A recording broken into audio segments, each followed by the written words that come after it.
Yo, what is going on, guys? Welcome back to the channel. We are here for episode 23 of Formula 1 23 My Team Career Mode.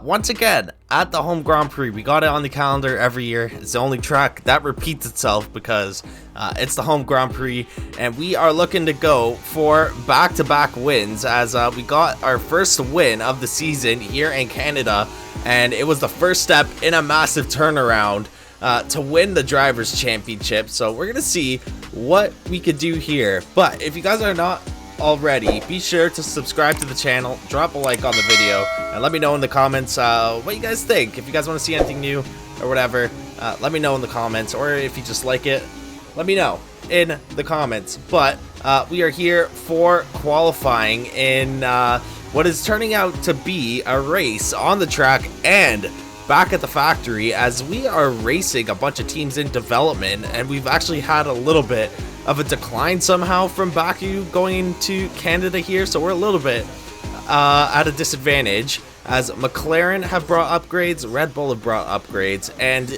out of nowhere Alpine just decided to start functioning like a proper works team, and they are now number 2 or number 3 in the R&D race at the moment. So we did have a few upgrades coming into this race, and then obviously after this one we're gonna put our focus on the people back at the factory, get them to work on some new upgrades to keep us in contention here, because if we fall off like we did last year where we just could not get an upgrade in on time, we're gonna be in big trouble this season. But at the end of Q1 here, we just squeezed in. We only did one flying lap. A big surprise though is that Yuki Tsunoda does not make it out of Q1 somehow. He's down in P17, and he is not going to continue for the rest of qualifying here, so that is very unfortunate. He did have an awful race last time out, so I still think he's got the or he's still suffering from a nervous breakdown after literally blowing the win in Baku. He just spun it on his own accord and lost out on a P1, and we lost out on our first 1-2, I think, in team history. So we'll keep an eye on him. If he's not doing good at the halfway point of the season, we may have to consider making a change. But for now, we just hope that he can have a good race this weekend, or I guess tomorrow technically, and he's able to at least get into the points. But we are at the end of Q2 here. Our Sector 1, always great at this track. I usually purple it out of all the other drivers, or between all the other drivers, and it puts us on pace for a good lap. At the end of Q2 here, we start off in P8, going out on a pair of scrub softs. Then on the second lap here, we shoot up to P2, and that's pretty good. I'd like to start on pole here. Lando Norris takes the lead in that Red Bull at the end of Q2. We only lose out to him by a few hundredths of a second, so we'll see what we could do here in Q3. Our first lap, once again in P8, and once again we went out on a scrubbed pair of softs. I decided to not use the mediums anymore. They don't really do anything. I think they're slower, as a matter of fact, than using a scrubbed pair of softs, but it doesn't really matter anyways, because this is the lap that matters most. We have a surprise visit in Q3 here as well. Kevin Magnussen in the AlphaTauri somehow gets into Q3, so maybe AlphaTauri is bringing upgrades as well. They are rubbing off Red Bull and getting a little bit of that Red Bull magic in their performances here. Lance Stroll also in Q3, which is a little bit of a surprise. I haven't seen him here in a bit, but he's probably looking to impress also at the Home Grand Prix. But on our final flyer here, once again, purple Sector 1. As usual, we got a little bit of work to do if we want to get on the pole position here for, I believe, the first time at the Home Grand Prix. I don't think we started on pole last time. Maybe we did. I might be wrong. I don't remember necessarily, but down at the back straight, we were up 0.7 of a second. I'm not sure what the delta is to pole position, but I'm assuming it's pretty close, because this is a pretty good lap. We almost went into the wall there, but we're going to cross the line at the end of Q3, and it's going to be a P2. So we're not starting on pole. Fernando Alonso, the Lion, in his brand new McLaren, is going to start on pole. We lose out to him by just over 1/10 of a second, so not too far. The top 3 very tight, so it's going to be interesting going into the first few turns. But let's get into the race. Let's see what we can do at the Home Grand Prix, and let's see if we can go for back-to-back wins here in Canada. Alright, we are here for the Home Grand Prix in Canada, starting in P2, no pole position. So we're going to have to pass Alonso here if we want to go for back-to-back home Grand Prix wins. As last time out in Season 2, we did manage to grab the win in Montreal. And it's going to be a good race here, I hope. It seems like our pace is pretty decent. And I just wanted to mention something about Alpine, who they qualified decently this time around. I think Ocon or Gasly, one of the two, is near the back, but the other Alpine, they're just outside the top 10. So, you know what, actually, they did not have a good qualifying, but what I wanted to mention was that they did bring upgrades into Baku, and that's why they were so quick in Baku. And that's something we have to be wary of, because we're really in a development race now. We are the 4th fastest car. Alpine, Red Bull, McLaren have been bringing upgrades, so we're not only racing on track, but we're racing in a factory to get upgrades in as soon as possible. Yuki Tsunoda starting in P17 after his worst qualifying of the season. I trust that he's going to be able to make his way through the field and get into the points. If he doesn't, then we're going to have serious talks come the mid-season about who our second driver is going to be, because obviously we want to win the Constructors here, and we need 2 drivers to do that, of course. So we'll see how Yuki Tsunoda does. We'll see how we do. Let's get on the grid here. Let's get this race started. Can we get a win once again here in Canada? We're about to find out. We got 5 red lights, and this race is underway as Alonso slow off the line. We are going to take P1 before we even get to the first turn. And we're taking it easy here. These tires are very, very cold, it seems like, or my brakes are screwed up, but not a great start. I mean, kind of. We overtook to take P1, but I can't seem to get control of the car right now. And Alonso going for the move. He's going to get past us here. I'm still trying to get grips with the car, but we are right on his bumper, and Carlos Sainz now coming down the outside of the hairpin, and we're going to have to go late on the brakes, and I think we might get squeezed here, and we have contact with a bunch of cars. I think that was Norris trying to dive down the inside. Do we have damage on the first lap of this race? No, we do not, it looks like, at the moment. We'll see how the car feels. But now Alonso storming in with the slipstream. Carlos Sainz there as well. Lando Norris in talks to try and go for a move here. But we are going to get through the World Champions unscathed, and we're going to get a massive gap here. So let's see if we can pick up the pace here, try to run away with it. And hopefully this car is now all warmed up. So DRS is enabled here. Alonso most likely going to get past us into the Wall of Champions. I'm going to try and hold off on the use of battery for now, as he decides to go towards the inside of the Wall of Champions. And we're not going to get DRS here either, so this time we're going to use battery just to stay in DRS range of him. And Carlos Sainz is right behind us as well. So pretty good race so far here. We are keeping pace with the leader at the moment. He did just pass us, but this track, very reliant on DRS overtakes. So lap 5 now. We're going to have DRS on Alonso. We've managed to break the DRS barrier to Carlos Sainz, so he's not going to have DRS. And Alonso going to go on defense here, and I'm going to leave him lots of space. I left him tons of space into the Wall of Champions. We're going to get through here. Sainz is going to close the gap on Alonso, so hopefully now they start battling. Let us get out in front. All right, so Yuki Tsunoda has pitted. He's still in P18, so he's moved down 1 spot, I think. Or what place is he in? Hold on, I didn't hear, but he's back near the back end of the grid. And he started on the soft tires for some reason. I have no idea as to why. Maybe they thought he'd be quicker, try and make him some spots. But he hasn't made up any ground. So it looks like it's up to us today to score some points here. Which, as it currently stands, we're in a very good position to do so. We're in a very good position to win this race as well. We've got a 2-second gap in front of Alonso. We've been maintaining it for these last 15 laps or so from the last time that I updated you. Ocon is out of the race. Is that going to be a safety car? That might be a safety car, but we're going to box here. Get onto the hard tires. Hopefully everyone boxes with us. I don't like when guys think they can go for the undercut or anything like that, and hopefully we don't get caught in any traffic. By the looks of it, we might get caught in some. Depends who pits here and who doesn't. But Alonso is staying out, and we'll see who else is staying out here. Get a good pit stop, 2.2 seconds. That is an amazing pit stop. 1 millisecond slower than our estimated stop time. Alonso's in the pits now. We are heading down the back straight. So is Carlos Sainz.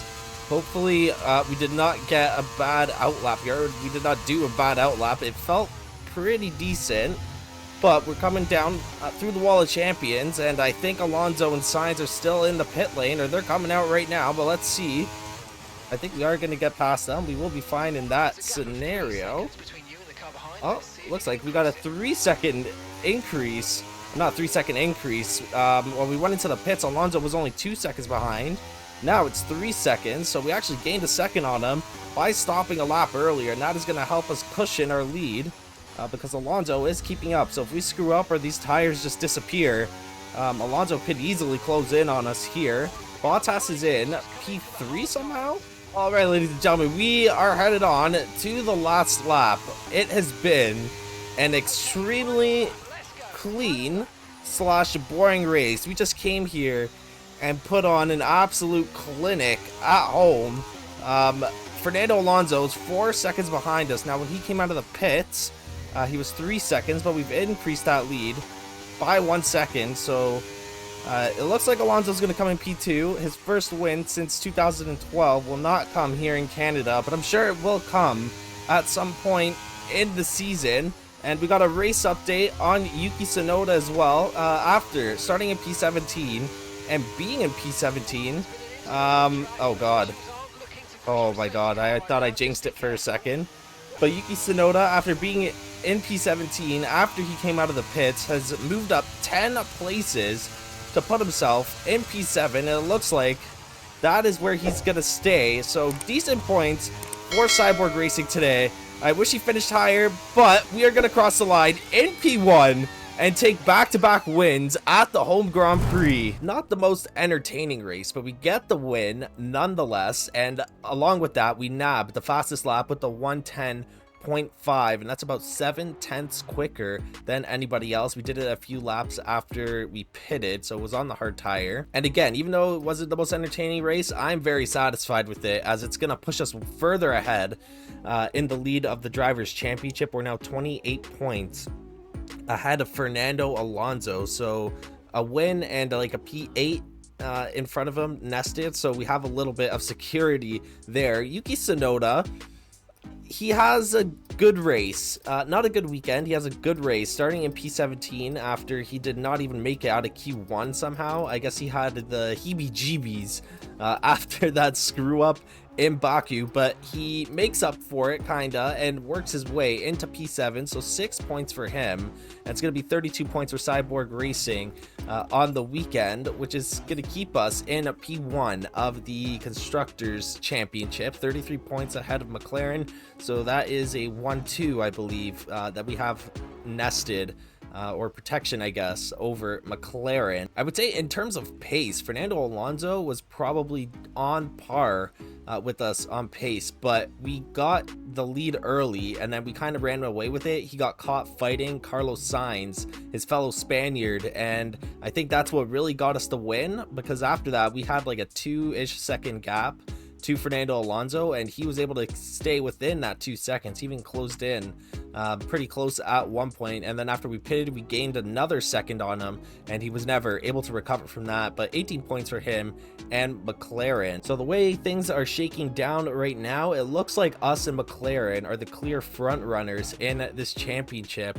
And then it really depends on if the other drivers at Mercedes and Ferrari can catch up. Max Verstappen has not been having the greatest season at Red Bull, as he comes in P5 in this race, but coming from Max Verstappen, you'd expect a little bit more. Lando Norris also, we might have gotten into an incident or he just choked, but he started in P3. He was with us at the very start of the race, and then he falls all the way down to P9. So pretty bad weekend for Red Bull on their standards. Although I still think they're in the R&D race for the fastest car, the race of the factories, I guess we'll start calling it. But back at the factory, we have two areas of concern that we need to work on here. A, obviously, is the upgrades coming in for the next race. We have a few weeks before the next race, so we are going to have some money coming in, and we already have 3,000 R&D points ready to spend. But the other area of concern is Yuki Tsunoda. His performances in the last 2 races have been a little bit concerning, so